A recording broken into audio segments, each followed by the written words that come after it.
Olá pessoal, tudo bem? Aqui é o professor Leandro Grais e hoje nós vamos tratar de um tema muito interessante, que é interdisciplinar.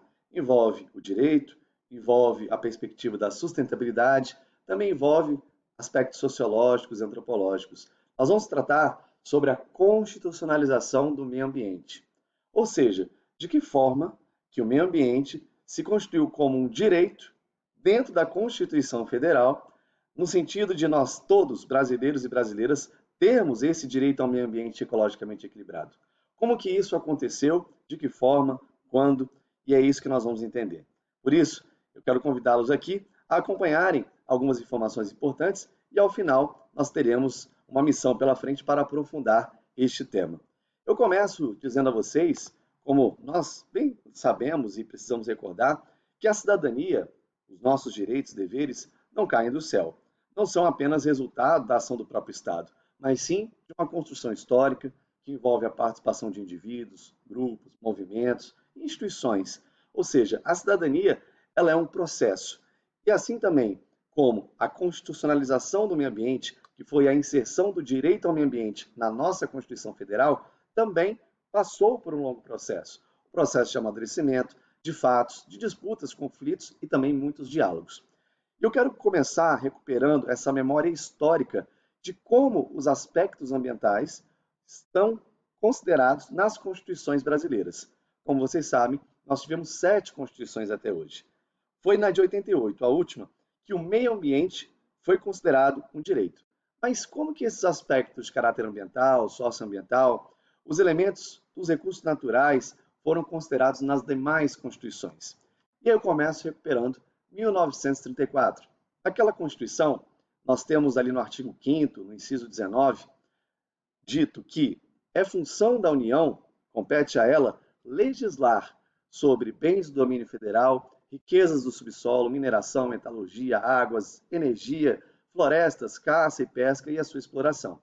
Ou seja, está definido que há regras para o uso do meio ambiente e essas regras são ditas, são definidas pela União, ou seja, no caso, pelo Congresso Nacional, junto com o governo federal, com a participação também do Poder Judiciário em nível federal para o estabelecimento das normas.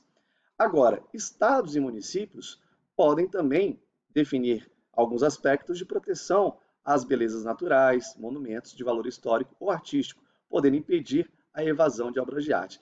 Aqui nós temos um aspecto que vai ser depois também percebido em outras constituições, que é a associação entre patrimônio, no caso patrimônio cultural, patrimônio histórico, com belezas naturais, com o próprio patrimônio ambiental.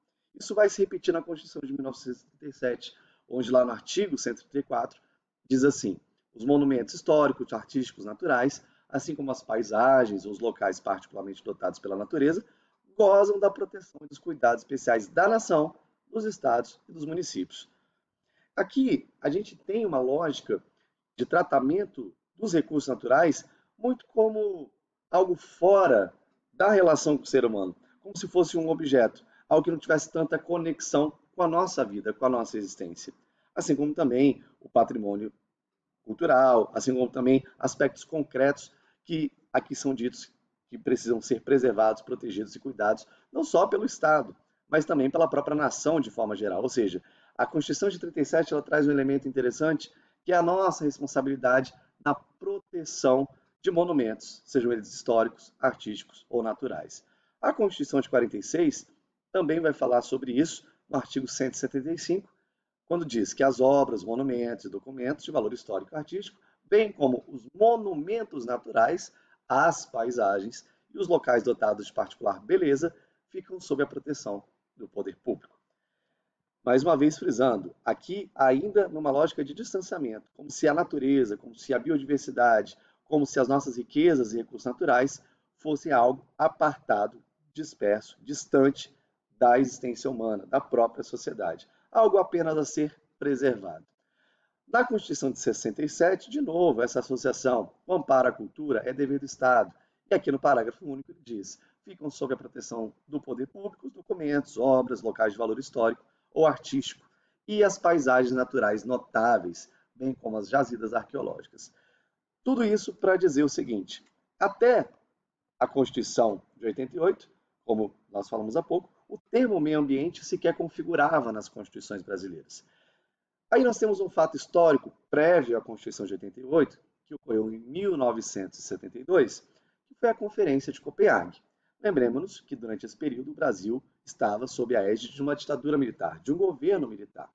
E o Brasil participa dessa conferência num papel pouco progressista, ou seja, de conservadorismo, digamos assim, no que tange à concepção do meio ambiente.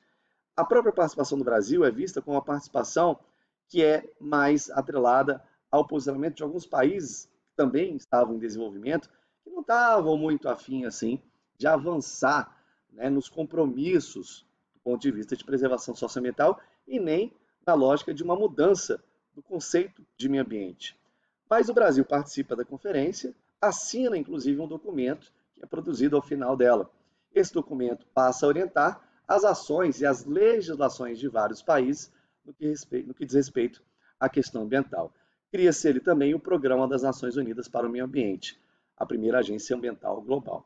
Por que eu registro esta conferência de Copenhague em 1972? Muito embora o Brasil, naquele momento, não tivesse uma postura muito ousada e muito inovadora na política ambiental, mas essa conferência, depois várias outras, depois vários encontros, vão inspirar os constituintes que trabalham na elaboração da nossa Constituição Cidadã.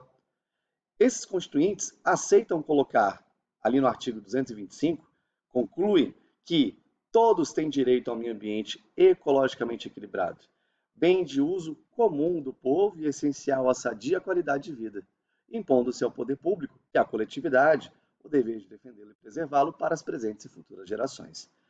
Isso sim foi uma grande inovação. A Constituição de 88 foi responsável por definir o direito ao meio ambiente. Vejam que nas anteriores, os aspectos ambientais, naturais, não são entendidos como um direito humano, como um direito do cidadão, mas apenas como objetos, aspectos a serem protegidos pelo Estado. Aqui não. Na Constituição de 88, o meio ambiente ecologicamente equilibrado, e aqui ele fala sobre o uso comum desse meio ambiente, e aí podemos tratar sobre a água, podemos tratar sobre a nossa biodiversidade, as nossas riquezas naturais, sejam elas quais forem, isso é essencial para a nossa qualidade de vida. E aí cabe, sim, ao Estado, e não só ele, mas também à coletividade, o dever de defender e preservar o meio ambiente para as presentes e futuras gerações. Isso também é o que orienta o conceito de sustentabilidade. A Constituição de 88 coloca o Brasil no caminho do desenvolvimento sustentável, no caminho da sustentabilidade, num compromisso que não é só imediato, presente, mas também para o futuro. Porque sustentabilidade é isso. É nós termos acesso àquilo que é essencial para a vida, sem comprometer as futuras gerações. Vamos garantir as presentes gerações, mas sem comprometer as futuras. E para que a gente possa aprofundar ainda mais essa constitucionalização, a forma como o direito ao meio ambiente foi colocado na Constituição de 88, trago aqui para vocês uma proposta. Eu apresentei apenas o preâmbulo do artigo 225, mas ele possui 8 incisos. Esses 8 incisos definem como o poder público deve assegurar a efetividade na prática. Como que o meio ambiente se torna um direito? Você vai, então, pesquisar ali quais são esses 8 incisos. Vai identificar que cada um trata de um aspecto distinto. E a proposta é que você identifique alguma iniciativa, podendo ser uma lei federal, estadual, municipal, um programa ou uma política pública, que exemplifique o que determina o inciso. O que o inciso fala para o Estado fazer? Por exemplo, o Estado tem que definir de maneira equilibrada a questão da produção, da comercialização de bens, produtos, a preservar o meio ambiente. Ok, então identifique alguma legislação específica ou uma política pública que efetiva isso. Faça uma breve análise sobre o histórico dessa lei ou dessa política e a implementação, como que se deu, em que local, quem participou disso, quem participa disso. Esta é a proposta para que a gente possa, na próxima aula, no próximo encontro, discutir a efetividade, a concretização dessa constitucionalização do direito ao meio ambiente. Por isso, aguardo vocês. Um grande abraço e até a próxima.